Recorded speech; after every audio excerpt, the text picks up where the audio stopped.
நடந்து முடிஞ்ச 10வது மற்றும் 12வது தேர்வில் சாதனை படைத்த என்னுடைய தம்பி தங்கைகளுக்கும் இன்னைக்கு பெருமையோட வந்திருக்கிற அவங்களுடைய பெற்றோர்களுக்கும்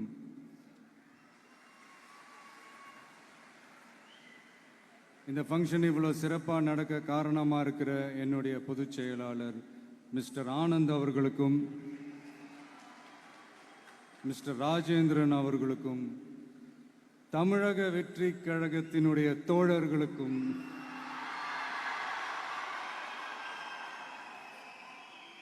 ஏன்னா நீங்கள் தான் இரவு பகல்லாம் பார்க்காம இந்த ஏற்பாடுகள்லாம் இவ்வளோ சிறப்பாக செஞ்சு முடிச்சிருக்கீங்க. மற்றும் என் நெஞ்சில் குடியிருக்கும் என்னுடைய நண்பா நண்பிகள், உங்கள் அனைவருக்கும் என்னுடைய பணிவான வணக்கங்கள். மீண்டும் ஒரு முறை எதிர்கால தமிழகத்தின் இளம் மாணவ மாணவிகளான உங்கள் எல்லாரையும் சந்திக்கிறதுல எனக்கு ரொம்பவே மகிழ்ச்சி. அதாவது இந்த ஒரு பாசிட்டிவ் பவர் இருக்கிறவங்கள பார்க்கும்போது ஆட்டோமேட்டிக்காக ஒரு எனர்ஜி, ஆட்டோமேட்டிக்காக ஒரு கெமிஸ்ட்ரி ஒன்று ஒர்க் அவுட் ஆகும்னு ஒன்று சொல்லுவாங்கல்ல, அது இன்னைக்கு காலையிலேருந்து எனக்கு பயங்கரமாக ஒர்க் அவுட் ஆகிட்டுருக்கு. உங்கள் எல்லாரையும் முகத்தை பார்த்ததுலேருந்து. ஸோ மை டியர் குட்டி நண்பா நண்பீஸ், இந்த மாதிரி ஃபங்க்ஷனில் சின்னதாக 2 நல்ல விஷயம் சொல்கிறத தாண்டி வேறு என்ன சொல்கிறதுன்னு எனக்கு தெரியல. நீங்கள் எல்லாருமே இப்போது அடுத்த ஒரு கட்டத்தை நோக்கி போகிறீங்க. உங்கள் கெரியரை சூஸ் பண்ணக்கூடிய அந்த கட்டத்தை நோக்கி போகிறீங்க. உங்களில் சில பேருக்கு ஒரு கிளியர் பிக்சர் மைண்டில் இருக்கும். அதாவது லைஃப்பில் என்னவா ஆக போகிறோம், ஒரு டாக்டர், இன்ஜினியர், ஒரு பைலட் அப்படின்னு ஒரு கிளியர் பிக்சர் ஒன்று இருக்கும். அதில் ஒரு சில பேருக்கு அந்த ஒரு டிசிஷன் மேக்கிங்கில் சின்னதாக ஒரு தொய்வு ஏற்படலாம், சின்னதாக ஒரு கன்ஃபியூஷன் ஏற்படலாம். அவங்க எல்லாருக்குமே நான் சொல்லிக்கிறது என்னென்னா, எல்லா துறையுமே நல்ல துறை தாங்க.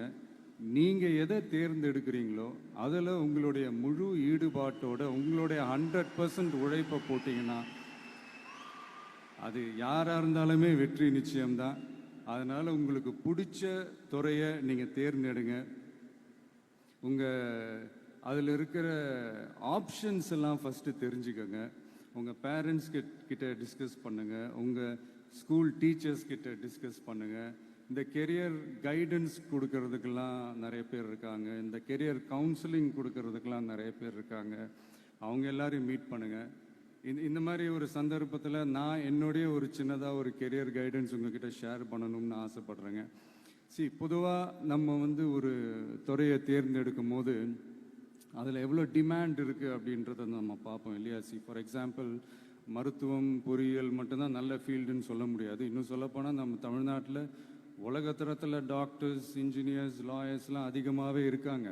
இங்கே நம்மக்கிட்ட என்ன இல்லை அப்படின்னா, இங்கே நமக்கு எது இன்னும் அதிகமாக தேவைப்படுது அப்படின்னா நல்ல தலைவர்கள்.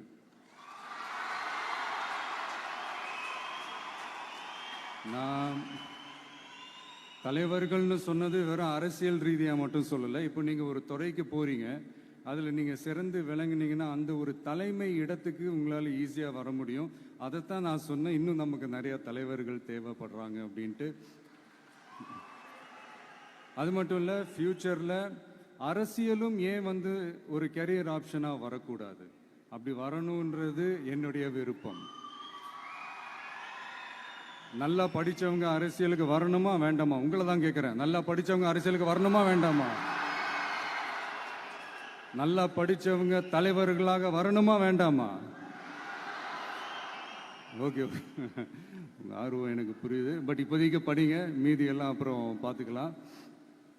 அதே மாதிரி நீங்கள் படிக்கும்போதே மறைமுகமாகவே நீங்கள் அரசியலில் ஈடுபட முடியாது. எப்படின்னா, ரொம்ப சிம்பிள். நீங்கள் ஒன்றும் இல்லை, நீங்கள் டெய்லி இந்த நியூஸ் பேப்பர்லாம் படிங்களேன். படிக்க படிக்க உங்களுக்கே தெரியும், ஒரே செய்தியை ஒரு நியூஸ் பேப்பர் ஒரு மாதிரி எழுதுவாங்க, அதே செய்தியை இன்னொரு நியூஸ் பேப்பர் இன்னொரு மாதிரி எழுதுவாங்க.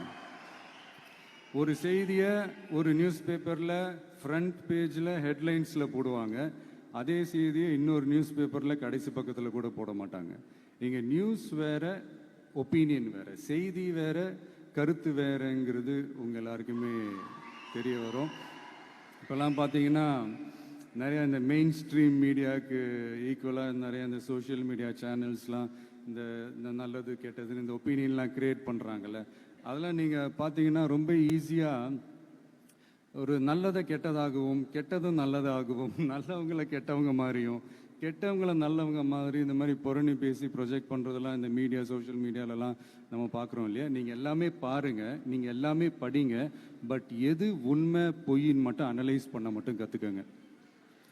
அப்போ தான் இங்கே உண்மையிலே நம்ம நாட்டில் என்ன பிரச்சனை, நாட்டோட மக்களுக்கு என்ன பிரச்சனை, இந்த சமூக தீமைகள் பற்றிலாம் உங்களுக்கு தெரிய வரும். அது தெரிஞ்சுக்கிட்டாலே இந்த ஒரு சில அரசியல் கட்சிகள் செய்கிற இந்த பொய்யான பிரச்சாரங்களை எல்லாம் நம்பாமல் எது கரெக்டு, எது தப்பு, எது உண்மை பொய்ன்னு இதை அனலைஸ் பண்ணி பார்த்துட்டு நல்ல தலைவர்களை தேர்ந்தெடுக்கக்கூடிய ஒரு விசாலமான ஒரு உலக பார்வை உங்களால் வளர்த்துக்க முடியும். அது வந்துட்டாலே அதை விட ஒரு சிறந்த அரசியல் வேறு எதுவுமே இருக்க முடியாதுங்க. அதை விட நம்ம நாட்டோட வளர்ச்சிக்கு நீங்கள் செய்ய போகிற அந்த பங்களிப்பு வேறு எதுவுமே இருக்க முடியாது. ஃபைனலாக ஒரே ஒரு சின்ன விஷயம், friendship ads fragrance to life. அதில் எந்த மாற்று கருத்துமே கிடையாது.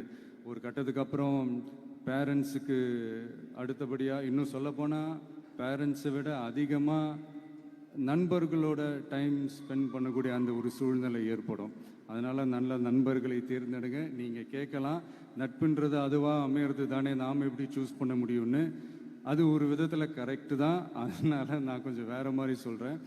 இப்போது உங்களுடைய இந்த நட்பு வட்டாரத்தில் இப்போ ஏதோ ஒரு விஷயம் தப்பாக இருக்குது அப்படின்னா, இப்போது அதில் சில பேர் இந்த தவறான பழக்கங்களில் ஈடுபட்டிருந்தாங்கன்னா முடிஞ்சால் அவங்கள நல்வழிப்படுத்த பாருங்கள். இந்த தவறான பழக்கங்களில் மட்டும் ஈடுபடாதீங்க, ஈடுபடக்கூடாது. நான் முன்னாடியே சொன்ன மாதிரி தான், உங்களோட அடையாளத்தை எக்காரணத்தை கொண்டும் இழந்துடாதீங்க. Don't lose your identity at any cost. இது நான் ஏன் இவ்வளோ வலியுறுத்தி சொல்கிறேன்னா, இப்போ ரீசெண்ட் டைமில் நீங்கள் பார்த்தீங்கன்னா நம்ம தமிழ்நாட்டில் இந்த போதை பொருட்களுடைய இந்த பயன்பாடு அதெல்லாம் வந்து முக்கியமாக யங்ஸ்டர்ஸ் மத்தியில் ரொம்பவே அதிகமாயிருச்சு. ஒரு பெற்றோர் என்ற முறையில், ஒரு அரசியல் இயக்கத்துக்கு தலைவர் என்ற முறையில் எனக்குமே ரொம்ப அச்சமாக தான் இருக்குது. சொல்லலாம், இப்போ வந்து இந்த போதை பொருட்கள்லாம் இதெல்லாம் கண்ட்ரோல் பண்ணுறது அரசோட கடமை, இதெல்லாம் வந்து யங்ஸ்டர்ஸை இதிலேருந்து காப்பாற்றுறதெல்லாம் அரசுங்களோட கடமை. இப்போ ஆளும் அரசு அதெல்லாம் தவற விட்டுட்டாங்க அப்படின்றத பற்றிலாம் நான் இங்கே பேச வரல. அதுக்கான மேடையும் இது இல்லை. நான் என்ன சொல்ல வரேன்னா, சில நேரத்தில் அரசாங்கத்தை விட நம்ம லைஃப்பை நம்ம தான் பார்த்துக்கணும், நம்மளுடைய சேஃப்டியை நம்ம தான் பார்த்துக்கணும்.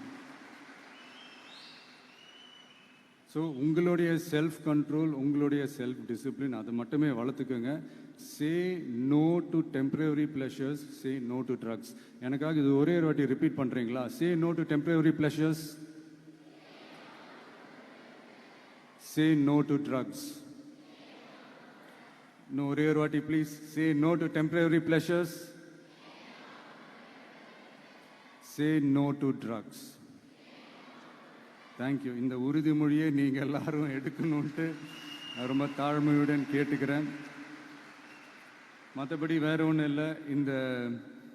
இந்த தேர்வில் தேர்ச்சி பெற முடியாதவங்க, நினச்ச மாதிரி மார்க்ஸ் எடுக்க முடியாதவங்க ஒன்றும் லைஃப்பில் எதுவும் டிசப்பாயிண்ட் ஆகாதீங்க. வெற்றி தோல்வி ரெண்டுமே ஈக்குவலாக பேலன்ஸ் பண்ணி போக கற்றுக்கிட்டாலே போதும். தோல்வி நம்மக்கிட்ட வர்றதுக்கே பயப்படும்.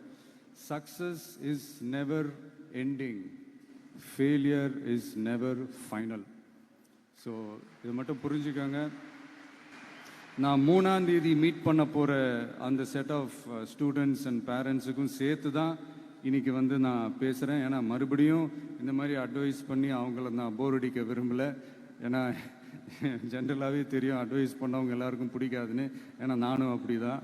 அதனால் ஸோ அன்றைக்கி வந்து டைரெக்டாக நம்ம வந்து ஸ்டூடெண்ட்ஸை கௌரவிக்கிற அந்த நிகழ்ச்சிக்கு நம்ம போயிடலாம்.